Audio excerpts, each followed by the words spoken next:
दोनों भाई उसी में खेल रहे हैं।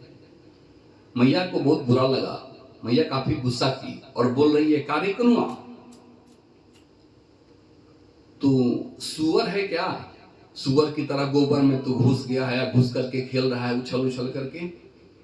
यह सुन करके भगवान बड़ी खुश हुए और बलराम जी के तरफ इशारा कर रहे हैं, भैया मैया हमको पहचान गई। सबसे पहले हम तो सुअर का अवतार ही तो पकड़े थे, 12 अवतार पकड़े थे ना। मैया देखो पहचान गई हमको। खूब हंस रहे हैं। मैया गुस्सा से बोली कि तुमको इतना सब कर दिए, गोबर में घुस करके तू गोबर गणेश बना हुआ है। गोबर गणेश बोल करके मैया दोनों भाई को डांट रही है। दोनों भाई बड़ी खुश है, मैया आज हमको पहचान गई है। मैया लेकर के आई घर में और खूब फिर से वापस स्नान करा करके नए नए वस्त्र पहनाई। भगवान के छोटे छोटे जो चरण हैं, चरण में भी जो नुपुर पायल घुंघरू जो होता है पहनाई और घुंघरू पहन करके, और कन्हैया जब चल रहे हैं तो उनके घुंघरू से एक मधुर सा संगीत निकल रहा है।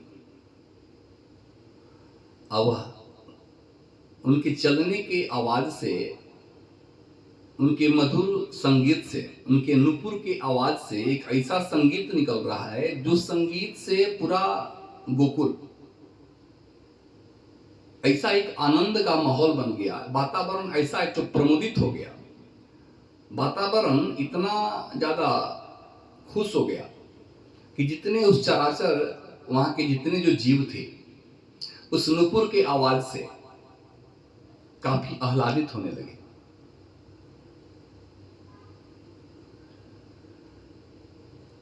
वैसे भगवान धीरे धीरे बड़े हो रहे हैं। भगवान के दर्शन करने के लिए गोपियां रोज आती थी, रोज गोपियां आती थी। जब तक गोपियां भगवान के दर्शन नहीं करती थी तब तक उन लोगों को चैन नहीं मिलता था। भगवान मन में विचार किए कि एक एक करके गोपी आती है हम लोगों को दर्शन करने के लिए, तो हम लोग ऐसा क्यों न करें कि हम खुद जाकर के गोपियों को उनके घर में दर्शन दें। कारण कि जितनी जो गोपियां थी सब भगवान की भक्त थे, सारे त्रेता युग के सारे ऋषि महर्षि थे। तो भगवान एक ऐसा आपस में योजना बनाए, भगवान को तो कोई ना कोई बहाना चाहिए। तो सभी अपने छोटे छोटे ग्वाल बाल को इकट्ठा किए और बोले कि हम लोग एक नया खेल खेलते हैं। सभी बच्चे बोले, कन्हैया कौन सा खेल खेलेगा? भगवान बोले कि हम लोग चोरी चोरी का खेला खेलेंगे। बच्चे बोले, नहीं बाबा, हम खेला नहीं खेलने वाले हैं। चोरी चोरी कौन सा खेला होता है? चोरी करना ये कोई खेल तो है नहीं। कन्हैया बोले, हम लोग किसी सामान की चोरी नहीं करेंगे, हम लोग माखन मिश्री का चोरी करेंगे। तो सभी बोले, क्या कन्हैया तेरे घर में माखन मिश्री क्या खाने को नहीं मिलता है कि तू चोरी करेगा? कन्हैया बोले, मैं अपने लिए चोरी नहीं करूंगा, मैं देखो इस मधुमंगल को, मधुमंगल कितना दुबला पतला है, सुदामा को देखो, सुदामा कितना कमजोर है, अपने जो सखा हैं, सखा बड़ी कमजोर हैं, इन लोगों की जो मैया है, इन लोगों के जो बाबा हैं, सारा जो दूध दही जो होता है ना, सब जाकर के मथुरा में बेच आते हैं। इन लोगों को खाने को नहीं देते हैं। तो हम लोग जो चोरी करेंगे वह चोरी करके इन लोगों को खिलाएंगे। भगवान की यह बात उनके जो मित्र थे सखा को जच गई। दरअसल भगवान को तो सभी गोपियों को दर्शन देना था। भगवान बोले, ठीक है, चोरी करना शुरू करो। तो मित्र बोले कि चोरी हम लोग कहां से शुरू करें? भगवान बोले कि सबसे पहले तू लोग अपने घर में चोरी करना शुरू करो, घर में सीखो। तो थोड़ा मोड़ा वो शुरू किया। तो बोला कि चोरी करेंगे हम लोग, तो चोर का मालिक कौन रहेगा? चोरों का सरदार। कन्हैया बोले कि चोरों का सरदार हम रहेंगे, हमसे बड़ा चोर तो कोई है नहीं, इसलिए हम जैसे जैसे बोलेंगे तो लोग वैसे वैसे करना। सब लोग मान गए, चलो कन्हैया आगे आगे तू रहो, पीछे पीछे हम रहेंगे। कन्हैया क्या करते कि रोज किसी न किसी के घर में जाते और चोरी करते। रोज गोपियां आती, यशोदा मैया को उलाहना देती। चोरी कैसे करते? किसी के घर में जाते, कोई छाछ को कोई छुपा के रखती थी, तो उस जो जहां छुपा करके रखी है वहां से इस छाछ को, मक्खन को निकाल लेते। कोई यदि ऊपर में लटका करके रखी है तो वहां क्या करते कन्हैया कि आपस में ग्वाल बाल को एक को घोड़ा बना देते, उसके पीठ पर एक को खड़ा कर देते, उसके कंधा पर दूसरा चढ़ जाता, उसके कंधा पर कन्हैया चढ़ जाते। ऐसे 3-4 मिलकर के एक दूसरे के पीठ पर कंधा पर खड़ा होकर के और ऊपर में जो छाछ रखा रहता था उसको निकाल लेते। निकाल करके कुछ खाते या कुछ सबको खिलाते। एक ने क्या की, एक गोपी कन्हैया के चलते, एक गोपी अपने उस मक्खन को घर में इतना ऊंचा रख दी थी कि वहां तक कोई बच्चा पहुंच ही नहीं पाएगा। कन्हैया जब उसके घर में गए तो वहां जाकर के एक डंडा से ऐसा निशाना बना करके उसके मटका में मारे कि उसके मटका के पेंदी में इतना एक तो बारीक सा छेद हो गया। और जब छेद हुआ तो वहां से टप टप करके मक्खन गिरने लगा। तो कन्हैया क्या किए कि मुंह खोल करके ठीक उस मटका के नीचे खड़े हो गए और मुंह को खोल दिए। टप टप करके मक्खन गिर रहा है या गट गट करके खा रहे हैं। वो टप टप करके गिरते गया, गट गट गट खाते गए।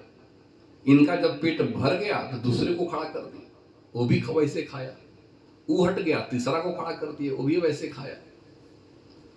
बाद में जब वह गोपी आकर के देख रही है तो उसके मटका में जो मक्खन रखी थी वो मक्खन नहीं है, मटका वैसे का वैसे वहां लटका हुआ है। मटका लटका है लेकिन मटका में मक्खन नहीं है। समझ गए? एक गोपी के यहाँ ये लोग चोरी करने गए तो गोपी कन्हैया से इतना परेशान हो गई थी। उस दिन वह गोपी क्या की कि अपने आंगन में ही बहुत सारा मटका में मक्खन रख दी। बोली कि आज कन्हैया तुमको जितना खाना है उतना खा, आज हम अब छुपा करके नहीं रखेंगे, कारण कि अब हम छुपा करके रख नहीं पाते हैं। हम जहां पर भी रखते हैं तो ठीक आकर के मक्खन निकाल लेता है। तो अपने घर के आंगन में बहुत सारा मटका में मक्खन रख दी। कन्हैया अपने बाल सखा को लेकर के पहुंचे, देखे कि आंगन में ही बहुत सारा मक्खन रखा हुआ। कन्हैया उस मक्खन को खाने लगे, सब लोग मिलकर के। खाने के बाद जब पूरा मक्खन नहीं खा पाए, बहुत सारा बच गया, कारण कि उस दिन वह गोपी बहुत ज्यादा मक्खन रखे थे। कन्हैया ने एक ऐसा आवाज लगाया कि उनकी आवाज से पता नहीं कहां से हजारों बंदर तुरंत आ गए और आकर के जितना वो मक्खन रखे थे सारे मक्खन को खा गए। मैंने थोड़ा सा भी नहीं बचा। इस दृश्य को देख करके गोपी हैरान परेशान। अब एक दिन की बात है कि सब गोपी इकट्ठा हुई, इकट्ठा होकर के, और भगवान का दर्शन भी नहीं हुआ था उस दिन। सब गोपी मिलकर के बोली कि चलो हम लोग आज लाला का दर्शन भी नहीं हुआ है, हम लोग दर्शन भी करेंगे और दर्शन करके यशोदा से शिकायत करेंगे। गोपियां शिकायत करने के बहाने यशोदा मैया के पास जाती थी, नंद भवन में जाती थी। तो उन लोगों का मकसद शिकायत करना नहीं रहता था, उनका मकसद भगवान का दर्शन करने का रहता था कि भगवान का दर्शन हो। इस बहाने गोपियां रोज जाती थी, जाकर के माँ यशोदा को उलाहना देती थी। लेकिन एक दिन पूरा दिन बीत गया, गोविंद का दर्शन नहीं हुआ। तो सब गोपियां पहुंची, पहुंच करके बोल रही है कि जसोदा सुन, जसोदा। जसोदा मैया निकली, बोली कि हम लोग आज शिकायत करने आए हैं। सब गोपी एक साथ में बोल रही। तो मैया बोली ठीक है, बोलो क्या शिकायत है। तो सब बोली नहीं, शिकायत हम लोग अभी नहीं करेंगे, पहले तू अपने लाला को बुला, लाला की शिकायत लाला के मुंह पर हम लोग करेंगे। जैसे मैया लाला को खबर दी, कन्हैया घर से निकले, जैसे गोपियों के पास आकर खड़े हुए, वैसे गोपियां बोली कि मैया तेरा लाला ऐसे वैसे किया है। जैसे लाला सुने कि गोपियां शिकायत कर रही है, वैसे ऐसा मुंह लटका करके खड़े हुए कि भगवान के उस लटके हुए मुंह को देख करके सभी गोपियों को दया आ गई। कोई गोपी भगवान की शिकायत नहीं की। अब भगवान का वह लटका हुआ मुंह देख करके गोपियां इतना खुश हुई कि जो शिकायत करने के लिए आई थी वो अभी भूल गई। अब भगवान का दर्शन करके गोपियां वापस चली गई। उस दिन तो लाला बच गए। फिर लाला का जो हरकत था वैसे ही था। इकाई को सुधरने वाले, जो सुधरने वाले देवता तो है नहीं। फिर तरह तरह का ही अपना शरारत करते थे।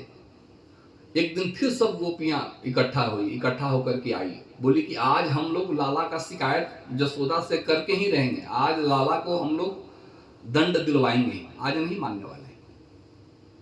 फिर से सब गोपियां आई, फिर जसोदा को खबर दी। जसोदा महल से निकली, साथ में कृष्ण भी निकले। निकल करके सब गोपियां बोल रही है, वत्सान मुंचत क्वचिद समय क्रोश संजात हासः स्तेयं स्वादवत यथा दधिपयः कल्पितैस्तेययोगै मर्कान् भोक्षं विभजति सचे नाति भाण्डं भिनक्ति द्रव्यालाभे सगृह कुपितो जात्सु क्रोशतो कान। बोल रही है जसोदा, बोली कि बोलो तू लोग क्या शिकायत करने आई। तो गोपियां इतना दिन से जो ये किए थे, जो ये कांड किए थे,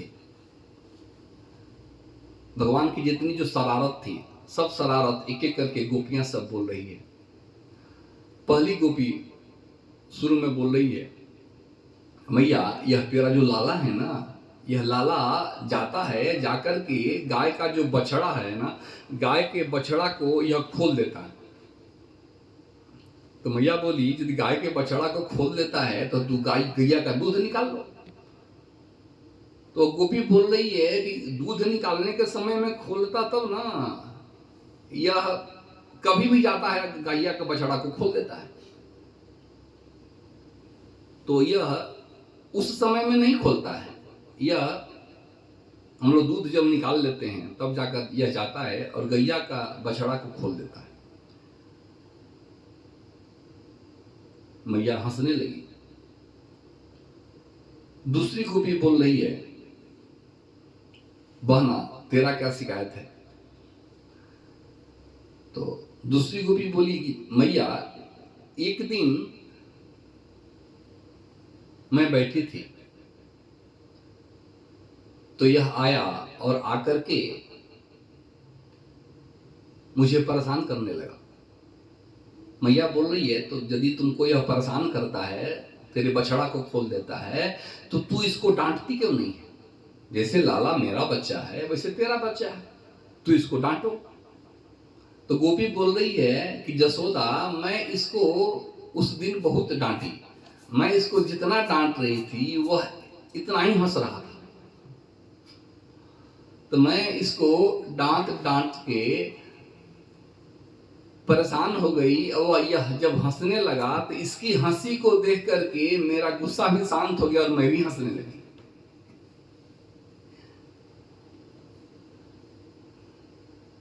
एक गोपी बोल रही है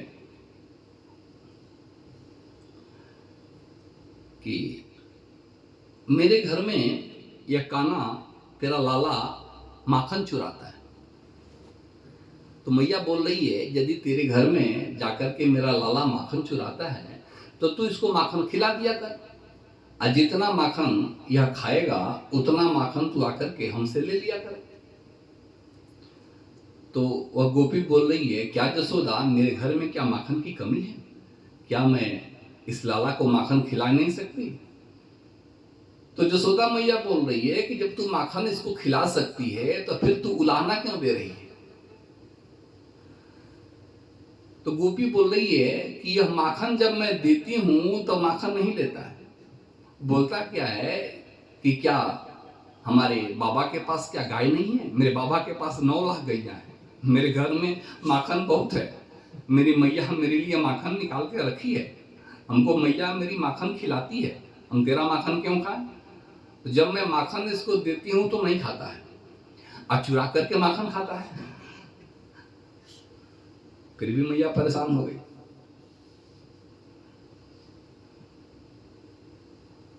एक से बोली तेरा क्या उलाहना है।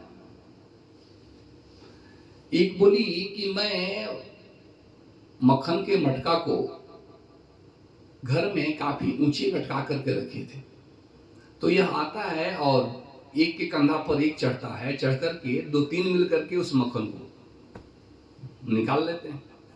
एक बोली मैं मक्खन को लटका करके रखी थी लेकिन यह ऐसा निशाना करके मारा उसमें डंडा से कि उसमें छेद हो गई है, मक्खन गिरने लगा या टप टप करके खाने लगा। सभी गोपी अपने अपने अंदाज में भगवान का उलाहना जसोदा मैया से कर रही है। इसकी यदि चर्चा किया जाए तो बहुत है। बोले वृंदावन बिहारी लाल की जय। मेरे जैसा मैया अरे होगा कोई और, झूठी ये गुजरिया बतावे माने चोर।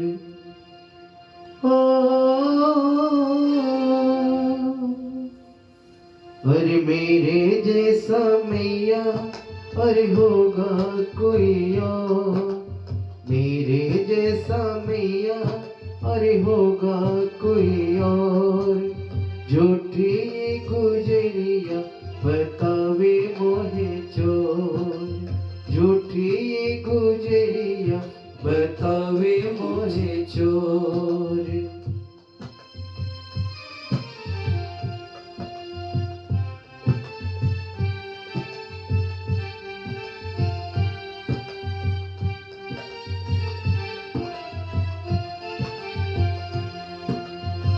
गैया चराने भोरे भोरे चला जाऊं, साझी हुए तब ही घर आऊं।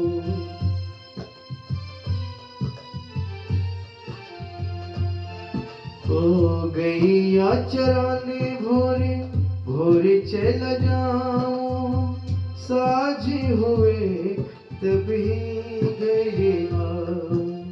कैसे खाओ माखन करो तो जरा गौर, कैसे खाओ माखन करो तो जरा गौर, झूठी